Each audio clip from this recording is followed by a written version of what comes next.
사랑하고 축복합니다. 2월 2일 수요일입니다. 오늘 하루도 주님의 은혜 가운데 거하시는 복된 하루가 되시기를 간절히 소원합니다. 오늘 말씀 제목은 주여 내가 믿나이다 라는 제목으로 말씀을 나누고자 합니다.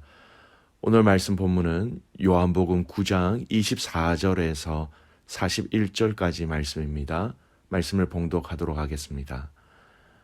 이에 그들이 맹인이었던 사람을 두 번째 불러 이르되 너는 하나님께 영광을 돌리라. 우리는 이 사람이 죄인인 줄 아노라. 대답하되 그가 죄인인지 내가 알지 못하나 한 가지 아는 것은 내가 맹인으로 있다가 지금 보는 그것이니이다. 그들이 이르되 그 사람이 내게 무엇을 하였느냐? 어떻게 내 눈을 뜨게 하였느냐? 대답하되 내가 이미 일렀어도 듣지 아니하고 어찌하여 다시 듣고자 하나이까? 당신들도 그의 제자가 되려 하나이까? 그들이 욕하여 이르되 너는 그의 제자이나 우리는 모세의 제자라. 하나님이 모세에게 말씀하신 줄을 우리가 알거니와 이 사람은 어디서 왔는지 알지 못하노라. 그 사람이 대답하여 이르되 이상하다. 이 사람이 내 눈을 뜨게 하였으되 당신들은 그가 어디서 왔는지 알지 못하는도다. 하나님이 죄인의 말을 듣지 아니하시고 경건하여 그의 뜻대로 행하는 자의 말은 들으시는 줄을 우리가 아나이다. 창세 이후로 맹인으로 난 자가 눈을 뜨게 하였다 함을 듣지 못하였으니 이 사람이 하나님께로부터 오지 아니하였으면 아무 일도 할 수 없으리이다.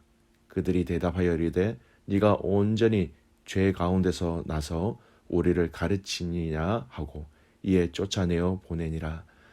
예수께서 그들이 그 사람을 쫓아냈다 하는 말을 들으셨더니 그를 만나사 이르시되 네가 인자를 믿느냐? 대답하여 이르되 주여 그가 누구시오니까 내가 믿고자 하나이다. 예수께서 이르시되 네가 그를 보았거니와 지금 너와 말하는 자가 그이니라. 이르시되 주여 내가 믿나이다 하고 절하는지라. 예수께서 이르시되 내가 심판하러 이 세상에 왔으니 보지 못하는 자들은 보게 하고 보는 자들은 맹인이 되게 하려 함이라 하시니 바리새인 중에 예수와 함께 있던 자들이 이 말씀을 듣고 이르되 우리도 맹인인가? 예수께서 이르시되 너희가 맹인이 되었더라면 죄가 없으려니와 본다고 하니 너희 죄가 그대로 있느니라. 아멘. 오늘 말씀 제목 주여 내가 믿나이다 라는 제목입니다. 오늘 말씀은 요한복음 9장의 마지막 부분으로 날 때부터 맹인된 사람을 고쳐주신 이 사건의 마지막 내용 또 마지막 결론의 내용이 기록되어져 있습니다. 오늘 이 말씀을 읽기 위해서 우리가 알아야 할 이 배경의 키워드가 있다면 바로 너는 영광을 하나님께 돌리라 라는 말씀이에요. 오늘 이 말씀은 날 때부터 맹인된 자에게 두 번째 예수님에 대해서 신문하는 내용입니다. 유대인들에게는 날 때부터 맹인된 이 사람을 고쳐주신 예수님에 대해서 빨리 정리를 해야 했습니다. 사람들이 예수님을 하나님이 보내신 분으로 믿게 두면 안 되는 것이었지요.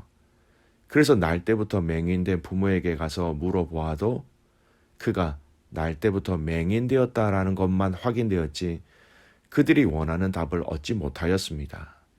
그들은 날 때부터 맹인되었다가 보게 된 이 사람을 다시 불렀지요. 그리고 그에게 예수님에 대해서 그들이 원하는 답을 말하게 하기 위하여 강요하고 있는 말씀으로 오늘 이 본문은 시작합니다. 24절 말씀 보십시오. 너는 영광을 하나님께 돌리라. 이 바리새인들은 2차 신문에 들어가기 전에 소경이었던 이 사람에게 왜 이런 말을 하였을까요?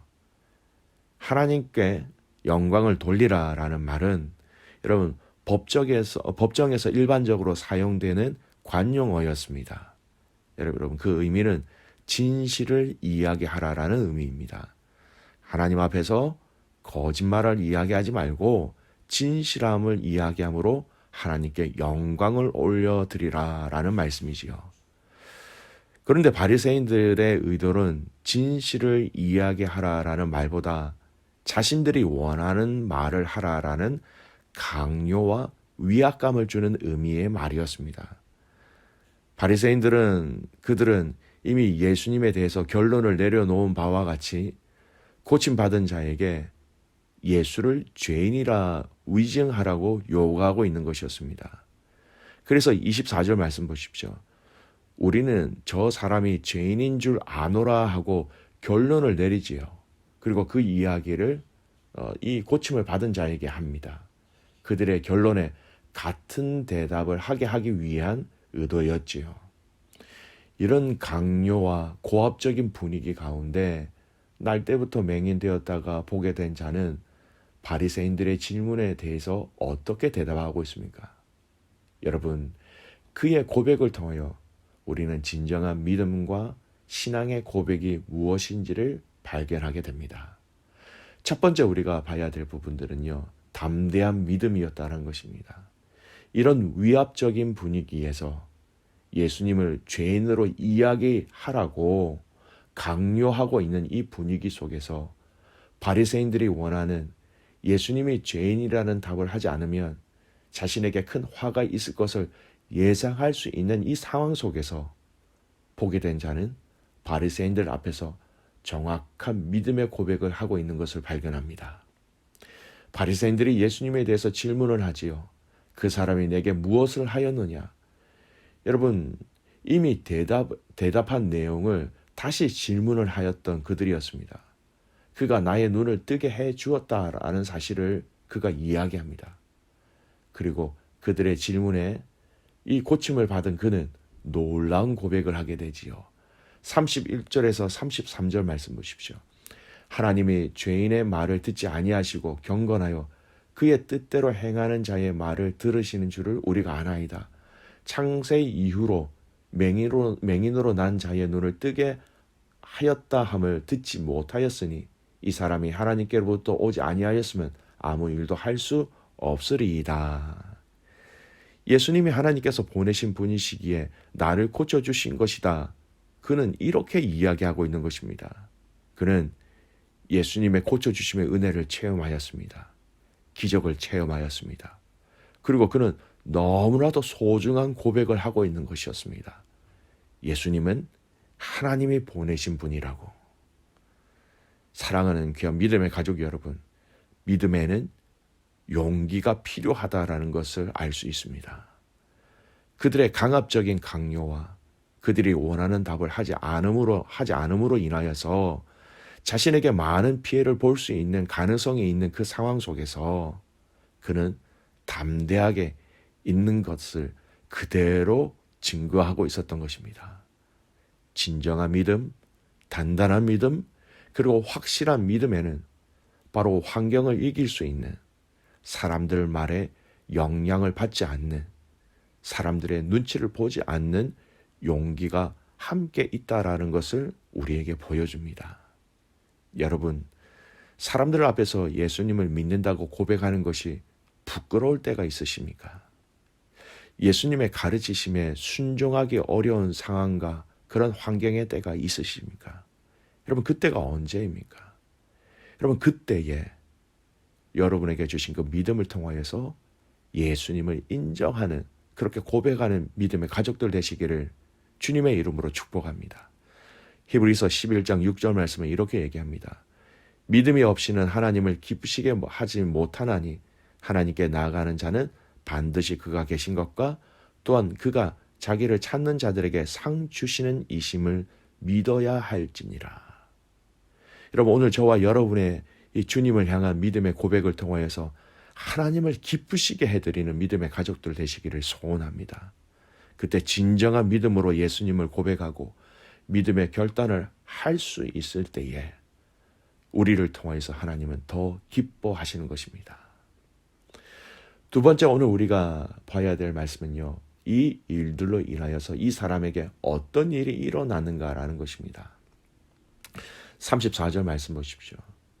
그들이 대답하여 이르되 네가 온전히 죄 가운데서 나서 우리를 가르치냐 하고 이에 쫓아내어 보내니라.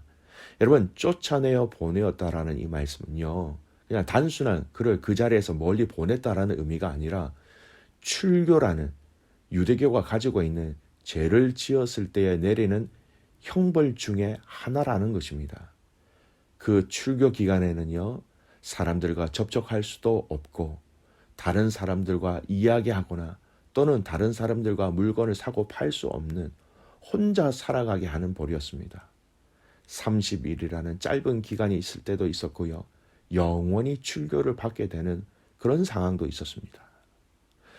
믿음으로 담대히 예수님에 대해서 이야기하고 고백하였을 때에 현실적으로 그에게 내려진 것은 출교라는 피해, 출교라는 불편함, 출교라는 사람들 사이에서의 손가락질을 당하는 것이었습니다.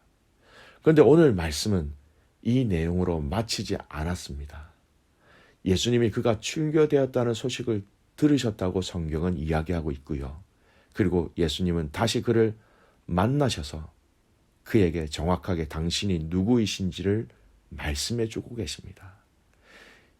예수님 당신께서 직접 찾아오셔서 그에게 당신이 구약 성경에서 예언되어진 바로 그 인자라고 직접 말씀해 주셨어요.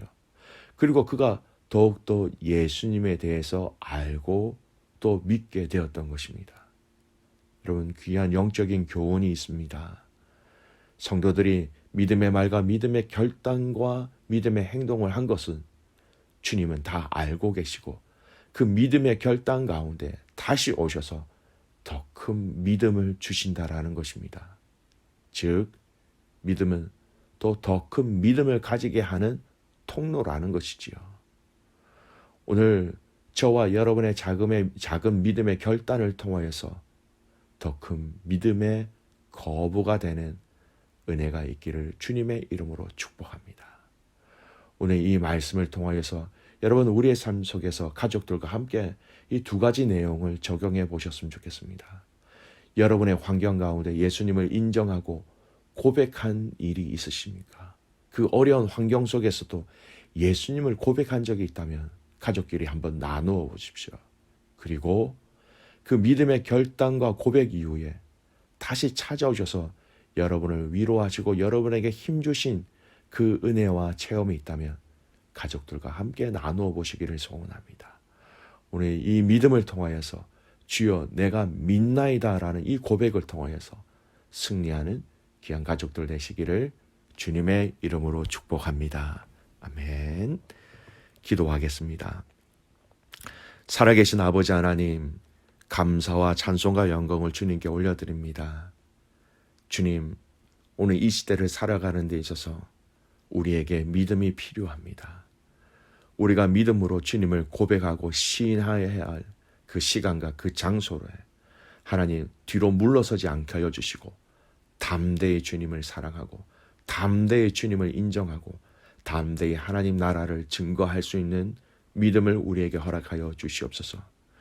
하나님, 우리가 결단하여 믿음으로 선포하였을 때에 우리에게 일어나는 여러 가지 일들을 통하여서 흔들리지 않게 하여 주시고 그 믿음의 결단 이후에 다시 찾아오시고 위로하여 주시고 힘주시는 그 놀라운 주님을 기다리며 체험하는 사랑하는 귀한 믿음의 가족들 되게 하여 주시옵소서. 오늘 주님 앞에 나아갑니다. 오늘 주님 앞에 엎드립니다. 이 주님의 놀라운 은혜와 사랑으로 오늘 우리를 먹이시고 입히시고 돌보아 주시옵소서. 함께 나누는 이 예배 가운데 놀라운 주님의 은혜와 사랑이 있기를 간절히 소원하옵고 살아서 역사하시는 예수 그리스도의 이름으로 감사하며 기도드리옵나이다. 아멘.